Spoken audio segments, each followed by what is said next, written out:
Honors, welcome you all to the next important session of the second International Symposium on Law and Peace, which is on climate change and law. Sheds light on the power of pondering by the dynamic students of Bharat on a pertinent issue. Climate change is one of the most stressful issues of our time. The earth is what we all have in common, and by polluting the oceans, not mitigating CO2 emissions, and destroying our biodiversity, we are killing our planet. There must be a solution to this. Our speakers for today will be shedding light on various aspects related to climate change, steps taken by our country to mitigate the issue, and policies that need serious attention.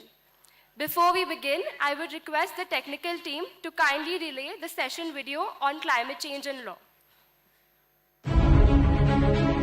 This session is based on climate change and law. Change in climate and global warming is one of the most serious challenges mankind has faced, having its implications even on realization of human rights. India is one of the most vulnerable countries to climate change. About half of India's population is dependent upon agriculture or other climate-sensitive sectors.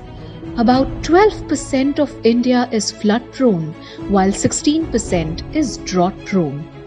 The Indian Constitution is one of the few in the world that contains specific provisions on the environment. The Directive Principles of State Policy and the Fundamental Duties chapters explicitly enunciate the national commitment to protect and improve the environment. Still, India is now the third largest emitter of greenhouse gases in the world after China and the United States. Hence, it becomes important to consider and create a dialogue for the protection of the environment and the community at large.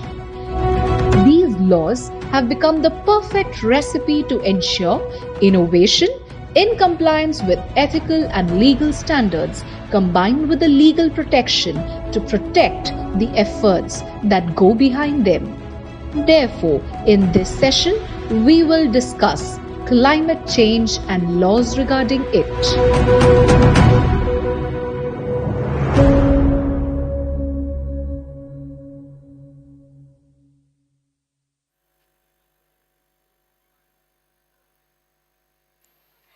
I now request Mr. Rishi Kapadia, Student School of Law, MITWPU, to kindly give the welcome address. Thank you, Manvi. Good evening, ladies and gentlemen, and welcome to the second session of the second International Symposium on Law and Peace, organized by MITWPU School of Law in association with the Pune District Bar Association. I am Rishi Kapadia, a third-year student of BBA LLB Honours at MITWPU School of Law. As you are aware, the theme of our event is the role of law to promote a culture of peace. The subject of the discussion in the session is climate change and law, which is one of the most pressing and relevant issues in the world today, and especially in India. This is a unique session as part of our Student-to-Student Connect initiative. Today, we will be hearing about the different perspectives and ideologies on the subject from a host of students across disciplines. Climate change is an undeniable and unfortunate phenomenon of our times. It impacts every one of us in more ways than one, in our daily lives and in our future, in ways we experience and understand, and even in ways we don't experience and understand yet. A simple example, in the past 3 months, we have seen extreme unseasonal October and November rainstorms in Pune. We skipped over the traditional October heat, and now, halfway into December, daytime temperatures are soaring well into the mid-30s. This is not normal. This is alarming, and this impacts all of us. Earlier this week, I read an article on the fact that India will soon be experiencing heat waves beyond the human tolerance level. And that is truly a frightening thought. That impacts not just the health and safety conditions, but also the economic situation of the country. Estimates suggest that 34 million jobs are at risk, and $150 billion to a $250 billion impact on our GDP by the end of the decade because of the rising temperatures. Therefore, there's never been a more appropriate time to discuss these issues. And who better than the youth of the nation who will be at the helm of industry when the crisis hits? We as the youth have had thrust upon us a responsibility to fix the environment. The damage has been done and is continuing every single day. Therefore, it is high time that concrete, well-defined and focused steps are taken to tackle the problem. And this forum is an example of one of those ideal environments to discuss saving the environment. There are undoubtedly several means and measures to be adopted to effectively combat climate change. But today we will be focusing on law as the tool or the weapon of choice. Law is the foundation and the backbone of society, industry and development. Everything hinges on the law. In India, the primary legislations we have to address these issues are the Environment Protection Act of 1986 and the Air Prevention and Control of Pollution Act of 1981. While they are reasonably comprehensive in nature, these legislations are over 40 years old, and hence a rethink is an urgent need. Thus, we have convened today a panel of the young future of India, here to discuss and deliberate upon climate change and law, to culminate in the passing of a resolution which we hope will be a step further towards mitigating the pressing problems of today. Once again, I welcome you to the second session of the Second International Symposium on Law and Peace on the subject of climate change and law. I now request our anchor Manvi Sharma to continue. Thank you. Thank you, Rishi. I would now like to call upon the stage the first speaker for today, Ishan Joshi, Student School of Law, MITWPU, who will be talking about Ganga River ecology, the effect of pollution, and mismanagement on flora and fauna. Yes. So a very good evening to all the esteemed guests, the faculty members, and my fellow students. My name is Ishan Joshi, and today I am here to explain to you the crux of my research work. The paper is entitled Ganga River Ecology, the Effect of Pollution and Mismanagement on Flora and Fauna. It was published in the Indian Journal of Law and Legal Research in November this year. As the title suggests, we are going to take a look into the ecological changes in the mighty Ganga River as she makes her way through civilization from the Himalayas to the Sundarbans. Along with the flora and fauna, we will also take a look into the problems that an ecosystem's disruptions can cause to humans. So, let's take a reverse journey, starting from the fish markets of Kolkata, a bustling bazaar with a variety of aquatic delicacies to offer. However, one will soon realize that most of the options available are alien to the zone. The market is dominated by African tilapia, Amazonian pacu, and Thai catfish. So where are the locals? The few local varieties caught come from private fisheries. The local big fish have disappeared, fallen prey to raw sewage and their hardy invasive counterparts. Fishermen who cannot afford to change their trade have to gamble with their life for a handful of mud crabs in the mangroves, a maze full of man-eaters. The alien species also causes mass destruction of algae, microbiome culture, and flora considered as food.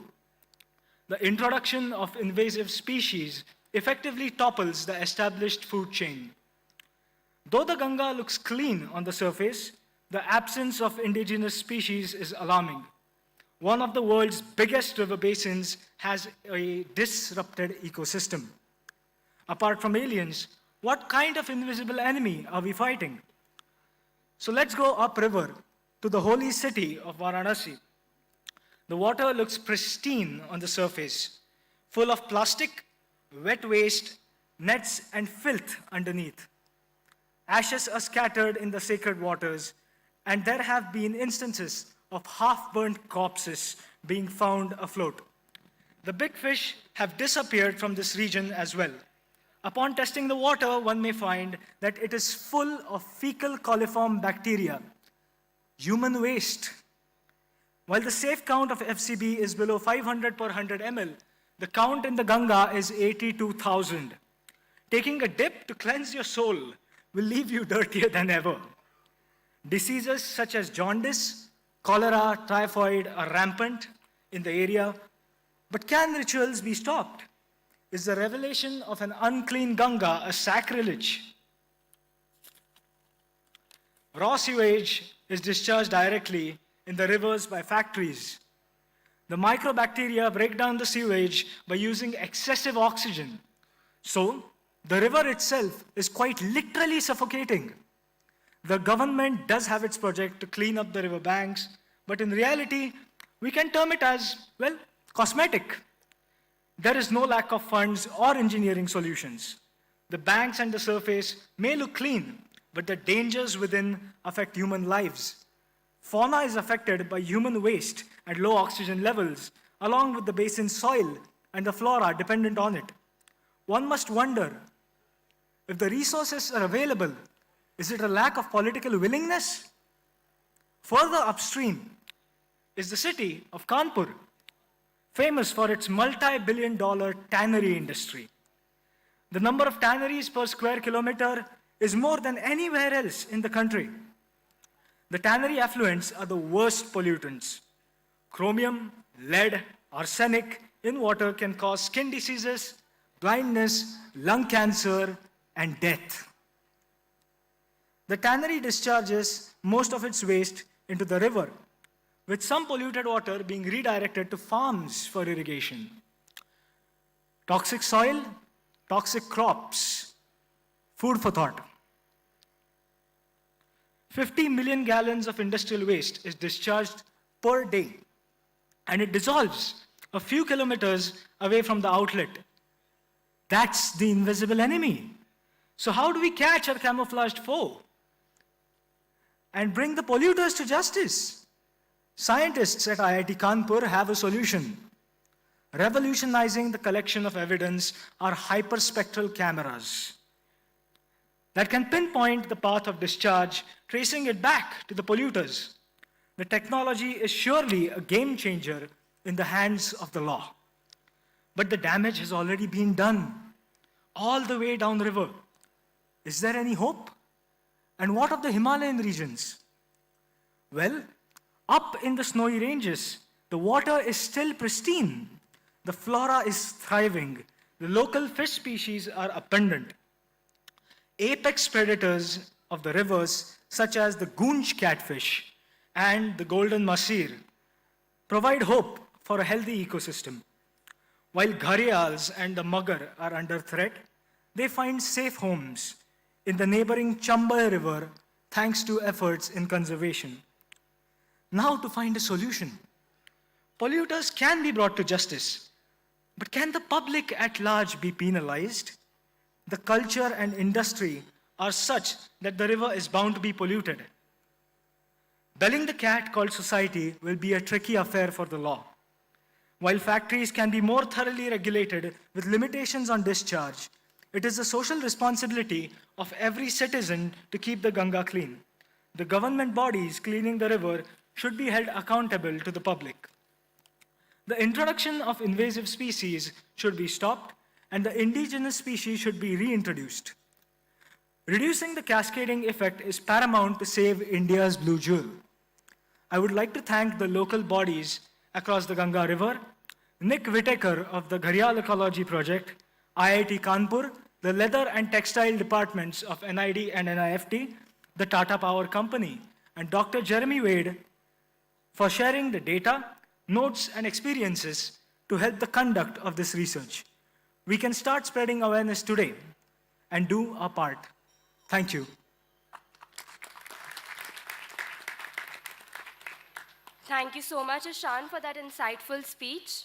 Up next is Anish Khare, Student School of Law, MITWPU, who will be talking about climate change and the change we require in international law.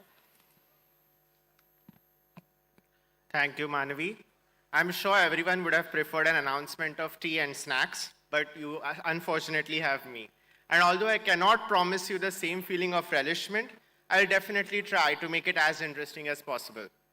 A very good evening to all dignitaries, faculty members, fellow speakers, and one and all present here. I, Anish Khare, would like to voice my opinion on the topic, climate change and the change we require in international law. As the timer has started off on the time allotted for me to speak, there's another timer, counting down the time humanity has left, which is set up in Manhattan, New York. It is counting down the time humanity has left to avert the disaster. The disaster I speak of is the problem of climate change, and the timer, as I said, is set up in New York. But can I ask all of you, what are we doing about it? The best way for me to answer this question, to sum up humanity's reaction to this whole crisis, would be through a recently trending Instagram reel music. But please, don't worry. I won't be subjecting this August gathering to the pain of having to listen to my singing. But I will, however, tell you the lyrics, which go something like, life goes on and on and on and on and on and on and on. The fact of the matter is, ladies and gentlemen, we don't care. A vast majority of us just don't care about it, and we are proud of it. But this is where the law needs to come in. Law has many responsibilities towards society, and to effect change in lieu of changing times is an important part of it. A perfect example of law carrying out necessary change would be the scrapping of controversial parts of Section 377 of the IPC or the MC Mehta case, which led to the absolute liability doctrine. However, instead of focusing on Indian laws and judicial pronouncements alone, I think it's time we asked ourselves some of the bigger questions. The first important question being, what is international law doing about climate change? And the second being, do we need a fundamental change in the way things are being done? To answer the first question, I would like you all to engage in a small exercise.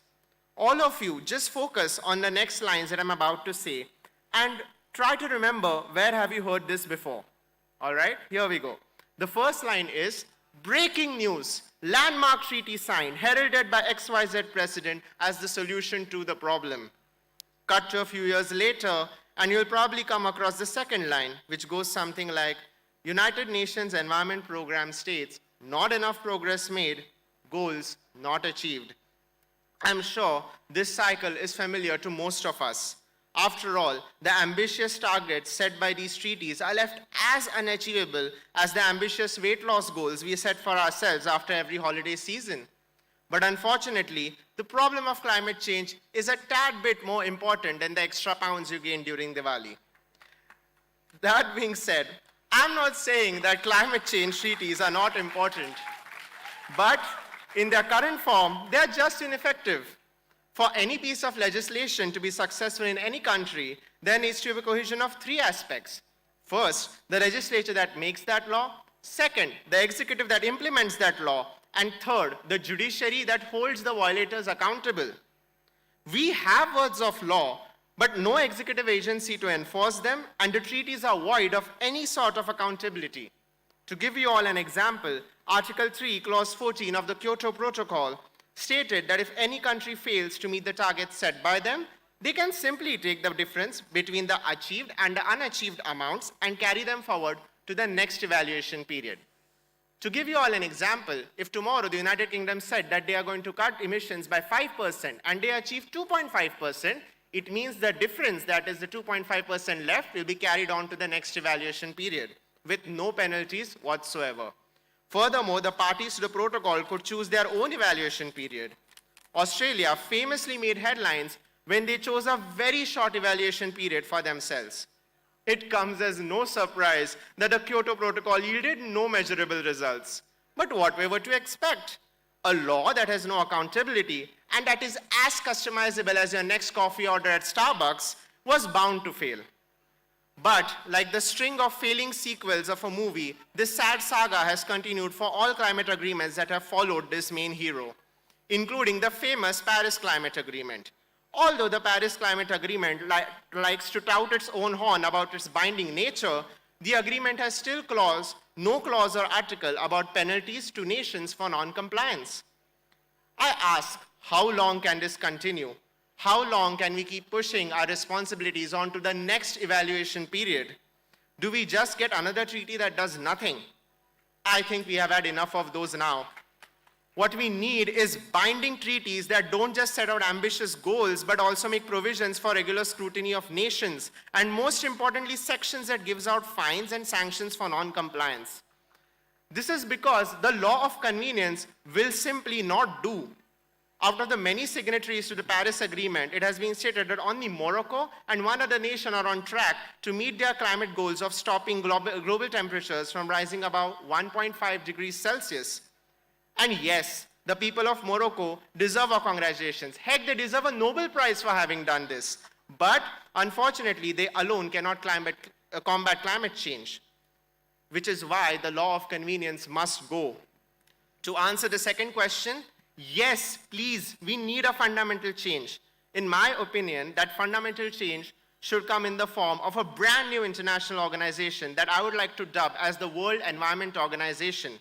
An organization as powerful as the World WTO, the UNSC, and the European Union. An organization that is established permanently for the environment. An organization that has the power to interpret our treaties, bring in amendments when required, and most importantly, have supervisory powers to scrutinize our state's progress and ensure that nations get a failing grade when they don't meet their goals.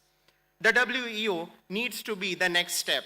Only through the cohesion of binding treaties, a powerful organization to enforce them, and accountability on nations can we start making progress. I'm no scientist, I'm no inventor. I can't guarantee the solutions that have been given by me will bring absolute success. But what I can assure you is this: if we bring these changes to our international law, we'll have taken the first steps in this battle for survival. And perhaps, my friends, then who knows, we might just save ourselves from joining the dinosaurs at the Casa de Extinction. Thank you so much. Thank you so much, Anish. I'm sure that everyone agrees that this was an engaging and equally educational speech. Our third speaker for today is Ananya Bhate, Student School of Law, MITWPU, with her speech on climate change and interconnected triple planetary crisis.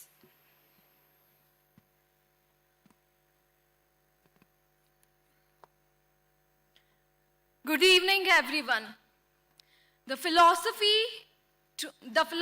of law to promote peace and the theme of Symposium both are correlated, as both emphasizes Om Namo Ji Adya Ved Pratipadya Jaya Jaya Swasam Vedya Atmarupa. With ultimate truth, there comes the ultimate reality, followed by the ultimate state of matter. So today I'm going to speak on climate change as an interconnected triple planetary crisis. The world must act. We must put words into action and up ambition. The climate change is the only prong of a triple interconnected planetary crisis. That is the climate crisis, the nature and biodiversity crisis, the pollution and waste crisis. We must think of and act upon all these elements as one crisis because they are often driven by unsustainable practices. Since the Rio Earth Summit in 1992, there has been a rapid growth in environmental laws. The environmental laws around 150 countries have established the notion to a healthy environment, either through their laws, jurisprudence, or constitution, or participating in rights and values and human rights and regional human activities treaties.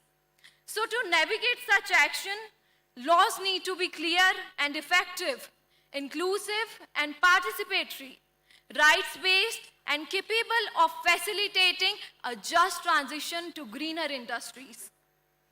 When it comes to Delhi, the air quality in Delhi and National Capital Region, that is NCR, is rated as the worst in the world, as per a World Health Organization survey of 1,650 cities.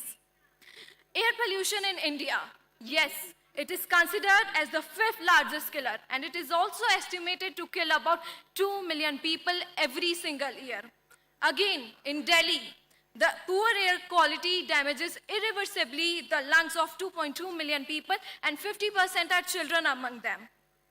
Motor vehicle emissions are one of the causes of poor air quality, including exhaust from diesel generators, illegal industrial activities, and what not with an exclamation mark. Resource Conservation Act and Recovery Act both governs the disposal of solid and hazardous waste. Comprehensive Environmental Compensation and Liability Act, which is also known as Superfund, aimed at cleaning up areas which are already polluted. The Ministry of Environment, Forest, and along with the Central Pollution of Control Boards and State Pollution of Control Boards, enforce environmental laws. Climate change and water partner organizations, Climate Change for Alliance for Education, Climate Adaptation Knowledge Transfer, Water Research Foundation, Water Environmental Research Foundation, Water Utility Climate Alliance. All these agencies, institutions, or organizations aims to plan, promote, organize, coordinate, and they also make sure to look after the implementation of environmental and forestry policies and institutions and all the programs they organizes. But there comes the trouble. There comes the major twist. There's a big difference between passing a law and implementing it, between passing a law and enforcing it, between passing a law and people complying with it. I feel environmental laws need to be implemented effectively, complied with, and enforced by empowered citizens and capable institutions. Otherwise, they are just meaningless. Thank you.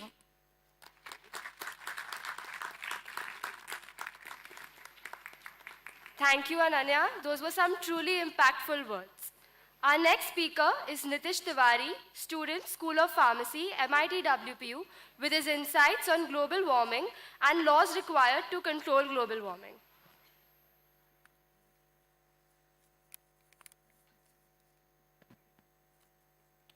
धन्यवाद मानवी। उपस्थित आदरणीय गण एवं मेरे सहपाठी, नमस्कार सभी को। आज मैं नीतीश तिवारी आप सभी के समक्ष जलवायु परिवर्तन और उसके कुछ कानून के ऊपर अपने विचार रखने के लिए प्रस्तुत हुआ हूँ। ग्लोबल वार्मिंग एक मुख्य समस्या है क्लाइमेट चेंज के लिए, और ग्लोबल वार्मिंग केवल ग्लोबल वार्मिंग ही नहीं, जिस तरह से पॉपुलेशन अभी इंक्रीज हो रहा है, अगर पॉपुलेशन इंक्रीज होगा तो ग्लोबल वार्मिंग होगा ही। मैं आप सभी का प्रकाश चाहता हूं कि आप लोग उस पर प्रकाश डालें कि इसका स्वास्थ्य पे भी क्या प्रभाव पड़ेगा। केवल क्लाइमेट ही नहीं, हमारे ऊपर भी उसका क्या प्रभाव पड़ेगा, हम उस पर भी एक नज़र डालते हैं। अभी कुछ विगत महीने पहले साइंटिस्ट ने वायरस पाया जो कि 48,500 ईयर्स ओल्ड है। हमने हाल में देखा था कि कोविड-19 का एक आपदा, जिसमें कि पूरी सिस्टम, जितनी भी हम डेवलपमेंट या डेवलप्ड कंट्री की बात करते हैं, जितनी भी आधुनिकता की वो बात करते हैं कि उनकी हेल्थ सिस्टम बहुत डेवलप्ड है, फिर भी इस पैंडेमिक से उभरने में उनको भी बहुत वक्त लगा और अभी भी हम उससे कंप्लीट रूप से बाहर नहीं निकले हैं। मिलियंस ऑफ लाइफ जो कि कोविड-19 में हमने देखा कि जिनकी हमने उनको बचाने में हम असफल रहे। और जिस तरह से ड्रग्स होते हैं, उनको एंटीबैक्टीरियल ड्रग्स है या कोई भी ड्रग्स है, एक ड्रग्स को मैन्युफैक्चर होने में कम से मिनिमम 10 to 15 ईयर्स लगते हैं, और एक ड्रग्स डेवलपमेंट में 10 to 15 ईयर्स लगने के बाद करोड़ों रुपए खर्च होते हैं। तो ये 48,500 ईयर्स ओल्ड वायरस जो मिला है, आप इसको कल्पना कर सकते हैं, समझ सकते हैं कि कितना खतरनाक होगा, कितना रेजिस्टेंस होगा, और इसका क्या प्रभाव पड़ेगा मानव समाज पे, हमारे जीवन पे। ग्लोबल वार्मिंग, हमने बहुत सारे एक्ट हुए, बहुत सारे ट्रीटी साइन हुए, इसके लिए मीटिंग हुआ, अभी COP 27 नवंबर में हुआ, फिर भी हम अपने ऑब्जेक्टिव्स गोल तक नहीं पहुंच पा रहे हैं। कहीं ना कहीं हम डेवलप की ओर तो बढ़ रहे हैं, लेकिन उसके साथ साथ डिस्ट्रक्शन की ओर भी उतने ही तेजी से बढ़ रहे हैं। पहले हमने वाटर प्यूरिफायर लगाया पानी को प्यूरिफाई करने के लिए, आज हम एयर प्यूरिफायर लगाते हैं एयर को प्यूरिफाई करने के लिए। अगर आज हम यहाँ इकट्ठे हुए हैं इस टॉपिक पे बात करने के लिए कि हमें पर्यावरण को बचाना चाहिए, एक्ट लाना चाहिए, तो कहीं ना कहीं ये बात हम मानते भी हैं कि उसका शोषण हुआ है, तब आज ये वक्त आया है कि हम उसकी सुरक्षा के लिए लॉ एक्ट की बात करते हैं। कुछ डेवलप्ड कंट्री जो हैं लॉ लेके आती हैं, उस बनाती भी हैं, लेकिन जैसे कि उदाहरण के तौर पे एक नॉन न्यूक्लियर प्रोलिफरेशन ट्रीटी जो साइन हुई थी 1968 में, 1970s में 191 कंट्रीज ने उसको साइन भी किया था। लेकिन कुछ डेवलप्ड कंट्री न्यूक्लियर वेपन्स तो रखती हैं और वो चाहती हैं कि कुछ जो अनडेवलप्ड कंट्रीज हैं, जो डेवलपिंग कंट्रीज हैं, वो न्यूक्लियर वेपन्स ना बनाएं। ऐसा कभी संभव ही नहीं हो सकता है कि कुछ कंट्रीज न्यूक्लियर वेपन्स को रखे और जो डेवलपिंग कंट्रीज है आज नहीं बना रही हैं, कल बनाएंगी, कल नहीं कुछ दिनों के बाद बनाएंगी। बनाने के बाद उसका वो प्रशिक्षण भी करेंगी और भले ही नॉन न्यूक्लियर वेपन्स बना रही हो, लेकिन नॉन न्यूक्लियर वेपन्स ऐसा तो नहीं है प्रशिक्षण के बाद CO2 रिलीज करेगा या ब्लैंकेट्स बनाएगा क्लाइमेट्स में, उससे भी तो पॉल्यूशन होगा, ग्लोबल वार्मिंग होगा। तो जो डेवलप्ड कंट्री हैं उनको इस बात को लेकर स्वीकारना चाहिए कि कोई भी वेपन्स हो वो ना तो नेचर के लिए अच्छा है ना तो ह्यूमन के लिए अच्छा है, दोनों ही तरह से उसका डिस्ट्रक्शन है। अगर हम डेवलप्ड हो रहे हैं तो शायद डेवलप्ड हो रहे हैं तो हमें इस बात का भी ध्यान रखना होगा कि नेचर अगर सेफ नहीं रख सकते हैं तो उसका डेवलपमेंट का कोई मतलब नहीं है। डिस्ट्रक्शन की ओर हम बढ़ रहे हैं, डेवलपमेंट की ओर नहीं बढ़ रहे हैं। ग्लोबल वार्मिंग का एक और इम्पैक्ट है, हम सभी जानते हैं, ozone depletion. Already lung cancer, blood cancer से अभी हम लोग देख रहे हैं बहुत सारी करोड़ों मौतें होती है। अगर ओजोन डिप्लेशन होता है तो कुछ हार्मफुल रेज आएंगी जिससे स्किन कैंसर भी होगा, जेनेटिक म्यूटेशन भी होगा। हम अभी 2-3 ऐसे कैंसर से शायद अभी भी उसको ओवरकम नहीं कर पा रहे हैं, अभी उसकी भी हमारे पास प्रॉपर फैसिलिटीज नहीं है ट्रीटमेंट्स के लिए, लाइफ सेविंग के लिए। तो अपकमिंग कुछ और भी डिसऑर्डर्स आते हैं like genetic disorders, skin cancer, तो कितना खतरनाक हो सकता है हम इस बात को भी समझ सकते हैं। और आज हमारे लिए बहुत ही गौरव का क्षण है क्योंकि आज भारत G20 सम्मेलन का अध्यक्षता कर रहा है और विश्व की उम्मीदें हमसे बढ़ गई है और आप सभी, हम सभी मिलके इस उम्मीद को और भी मजबूती देंगे ताकि आने वाले भविष्य में हमने विश्व को अगर गौतम बुद्ध दिया है, गांधी दिया है, महावीर दिया है, तो समस्या का समाधान भी हम देंगे, निश्चित रूप से देंगे। बदलाव हम लाएंगे, हम सब मिलके लाएंगे। अभी अगर हम ध्यान दें कि भारत ने, अगर पहले भारत में अभी भी है कल्चर है कि हम पेड़ को पूजते हैं, कभी कभी उसको अंधविश्वास कहा जाता है, लेकिन उस अंधविश्वास की ही वजह से शायद हमने करोड़ों वृक्ष को अभी भी बचा रखा है। हम गंगा को माँ कहते हैं, शायद इसलिए भी हम गंगा के प्रति समर्पित हैं। आज हमारे देश के यशस्वी जो प्रधानमंत्री हैं, नमामि गंगे प्रोजेक्ट को उन्होंने इनिशिएटिव लिया। आज हमने गंगा के पॉल्यूशन को भी कम किया है क्योंकि गंगा को हम माँ इसलिए नहीं मानते कि हमारा अंधविश्वास है, हम इसलिए भी मानते हैं कि बिना गंगा के, बिना जल के शायद हमारी लाइफ सर्वाइव करना बहुत ही मुश्किल है। और आने वाले समय में हमें ग्लोबल वार्मिंग को, हमने इंडस्ट्री को तो एक्ट बनाया, प्रावधान दिया, कानून दिया उनको कि तुम पॉल्यूशन नहीं कर सकते हो, ये नहीं कर सकते हो, उनको एक्ट भी दिया, उन्होंने माना भी, रिसाइकल प्रोडक्ट बनाने लगे, इको फ्रेंडली प्रोडक्ट बनाने लगे। हम कोल इंजन से पेट्रोल इंजन, डीजल इंजन पे शिफ्ट हुए, साइंटिस्ट ने भी अपना योगदान दिया है कई वर्षों से, विगत वर्षों से। फिर हम सोलर एनर्जी की ओर बढ़े। इन सब की ओर बढ़ते हुए भी जो हमने अचीव करना था गोल, हम शायद नहीं अचीव कर पाए क्योंकि हम विकल्प रहित संकल्प को कभी नहीं चुन पाए। हमें विकल्प रहित संकल्प चुनना होगा। भारत आतंकवाद से जूझता रहा है, फिर भी कभी भी न्यूक्लियर वेपन्स के साथ रहते हुए भी आज तक हमने किसी के ऊपर न्यूक्लियर वेपन्स का प्रयोग नहीं किया है। इसलिए नहीं किया है कि हम कहीं ना कहीं विवाद जो भी हो उसको संवाद से सुलझाने की विश्वास रखते हैं और शायद इसलिए विश्व गुरु थे और विश्व शांति में हम विश्वास रखते हैं। इसी के साथ मैं अपने वाणी को विराम देना चाहता हूं। उसको देने से पहले मैं ये कुछ 2 पंक्तियां कहना चाहता हूं। हम में से सभी युवा ये मानते हैं कि एक हमारे कहने से क्या होगा, हमारे एक बूंद जल बचाने से क्या होगा। मैं कहना चाहता हूं कि हम समुद्र का एक बूंद नहीं, हम वो बूंद हैं जिसमें पूरा समंदर समाया है। हम सबके मिल के एक एक बूंदों ने शायद समंदर बनाया है। अपनी वाणी को विराम देने के साथ थैंक यू, धन्यवाद, शुक्रिया, जय Hind. Thank you, Nitish, for your powerful speech. Our next speaker for today is Vedanti Sangpal, student, School of Law, MITWPU, who will be enlightening us on the future of legal climate action. Good evening, everyone. I am just a first-year law student. so I'm no expert on climate change or environmental law. But I am capable of determining the impact of our actions and our decisions on the Earth's climate. That's why I was utterly devastated when I realized that one of my classmates didn't believe in climate change. I always thought that the opposition for climate change came from the opposition. Thank you. I always thought that the opposition for climate change came from the deep pockets of big oil conglomerates, which is gravely concerning, knowing that soon environmental lawyers will be of the utmost importance. So first, how do we know that climate change is real? Because the opposition to this narrative claim that Earth's climate has been evolving for years, even before humans were born on this planet. Yes, the Earth's climate has changed throughout history. However, the current warming is happening at an unprecedented rate. In fact, the current global warming is roughly 10 times faster than the average rate after an ice age. And the atmospheric CO2 from human activities is increasing 250 times faster than it did from natural sources after the last ice age. And scientists know this because they have studied ancient evidence from ice cores, tree rings, and ocean sediments, which directly indicate a dramatic increase in the Earth's temperature and atmospheric greenhouse gases. So these greenhouse gases that we're emitting into the atmosphere by burning fossil fuels are trapping the sun's heat in the Earth's atmosphere. And we're already seeing the effects of this that scientists predicted, like a rise in ocean and global temperature, decline in Arctic ice, and rise in intense weather events, which directly harm animals, marine life, and human habitat. So what do we, mere humans, do about it? Well, nothing.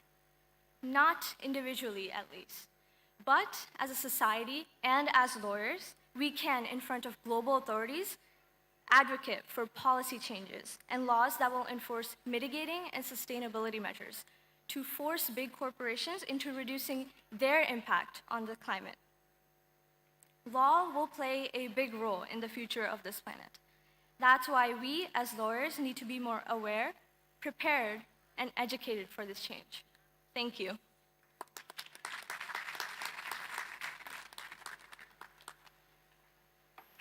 Thank you so much, Vedanti. It is likely said, the climate crisis has already been solved. We already have all the facts and solutions. All we have to do is wake up and change. The next speaker for today is Onkar Risbooth, Student School of Law, MITWPU, who will be shedding some light on legal aspects on river rejuvenation. Hello all, good evening. My topic for presentation today is the most crucial elements of environment, which is nothing but water. Going a step ahead, rejuvenation of rivers. Rejuvenation basically means making something young. When a river dies, a whole culture dies. A civilization suffers. But when water flows again, it brings alive a whole community with its people, cattle, plants, birds, and other living forms, making a way for health and prosperity. Rejuvenation not only enriches the environment, but also the life of people gets enriched. The unmindful and continuous assault on the rivers for the past few decades has left rivers incapacitated and have lost natural streams, links, and vegetations, and cut off from all sides, making them dead.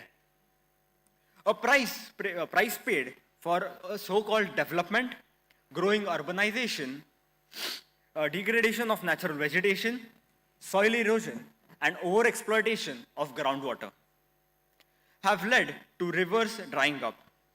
The goal of river rejuvenation is to improve the condition of overused and polluted rivers. India's need to increase the productivity of drinking fresh water is a serious concern. Without guaranteeing a consistent supply of high quality of water, neither socio-economic progress nor political stability can be achieved. Therefore, it is obvious that river rejuvenation efforts must be spread out across the nations. No effort to protect the environment would be complete without focusing on the rivers and other water sources. Having access to potable water is essential for success of rescuing all the areas. Water is a resource that is essential for sustaining life. Water pollution is regarded as a severe problem, and because of this, the government has taken a number of actions to reduce and regulate it. Water Pollution and Control Board, Water Prevention and Control of Pollution Cess Act, the Indian Penal Code, the River Boards Act, and the Constitution, in which it expressly says the right to clean water. The principal goal of above all acts is to safeguard and maintain water bodies while making provisions for prevention of water pollution. They seek to raise awareness of water body restoration. No life is possible without water, and rivers, underground waters are the main source of fresh water that may be used for plants and animals. Thank you.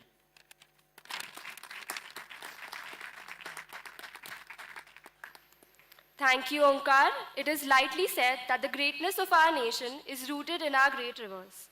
Our seventh speaker for today is Radhika Gavli, Student School of Law, MITWPU, who is going to speak about law, the only remedy for climate change. Very good evening to all.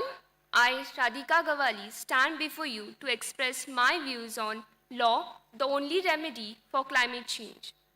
We are facing severe climate crisis, right from heat waves, droughts, lost crops, and extreme floods have become a norm and has made it impossible to ignore climate-related damages to lives and livelihoods. Loss and damage refers to the adverse impacts that vulnerable communities and countries face as a result of a changing climate. After a devastating pandemic, the world is now grappling with the global energy crisis triggered by Russia's aggression against Ukraine and the weaponizing of energy supplies. Against this background, the climate is getting worse by the day as we face catastrophic extreme weather events. Can you imagine the disruptive and increasingly lethal effects of unsustainable production and consumption? The disruptive and increasingly lethal effects are degraded ecosystems, disappearing forests, collapsing glaciers, to receding shorelines, heat waves, and floods.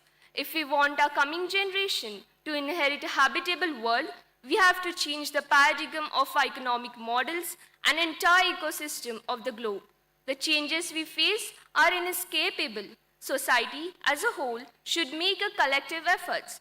We must create hope and determination to act for the climate. The solution and technologies are well within reach, but we must plan, invest decisively,